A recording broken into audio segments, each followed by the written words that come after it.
Hey everyone, and welcome back to Calling Home. Today we're diving into a topic that's deeply personal, but also incredibly important, and that's detaching with love. What does it mean to step away from someone you care about while still holding space for compassion? Whether you're dealing with a toxic family member, a dysfunctional relationship, or someone who simply drains your energy, this video will give you the tools to protect your peace without losing your humanity. If you're waiting to hate your family member in order to set a boundary with them or pull away from them or create distance, I want to tell you that that might never happen. And I think that a lot of people expect that when they become estranged, when they go no contact, when they end a relationship with a family member, they're going to feel this feeling of like, oh, good, I don't care about them anymore.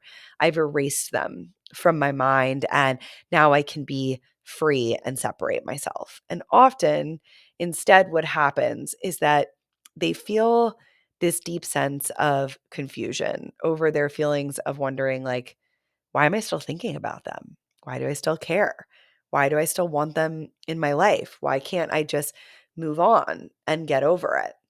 And I want you to know that you are conditioned and programmed to care about your family members.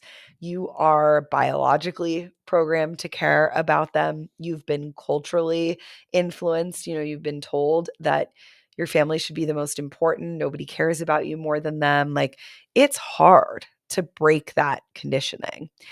And I fear that if you know that you're being treated poorly and you recognize that and you understand that these relationships are having a negative impact on you, but you're waiting for that feeling of like, but I should resent them and hate them and not like them and not care about them to make a move to protect yourself from further harm or abuse, that you might be waiting forever. Because some of you are never going to wake up and say, I don't care about my parent anymore. I don't care what happens to them. You're probably always going to care on some level. And something that I have seen in the groups that I run with adults who are estranged from family members is that I have seen many, many people find out that their estranged family member is ill, is dying, is dealing with some type of crisis.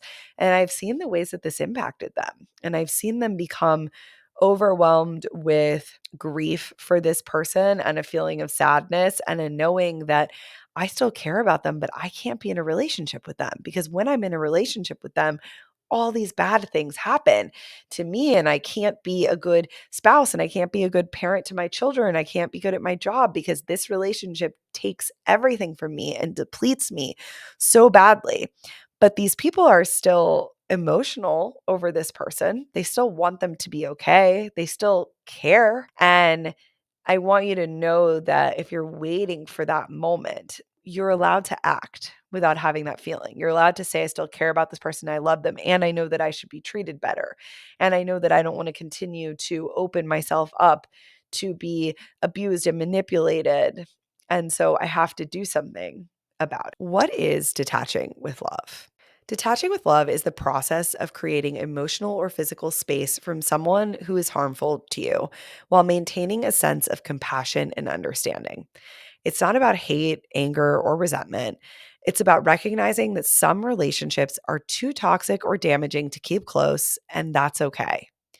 Detaching with love means saying, I love you, and I cannot have a relationship with you. It's about acknowledging your feelings, protecting your boundaries, and choosing peace instead of chaos. I think for a lot of people, detaching with love really is the key to their healing. And detaching with love can be one of the most impactful tools for dealing with dysfunctional family relationships. It's not about giving up on these relationships easily, and it's not about holding grudges. It's about protecting yourself while maintaining love for the other person from a distance. You can separate from a family member without resentment or hatred and instead choose self preservation and compassion. It's also okay to grieve. It's okay to grieve the relationship you wish you had.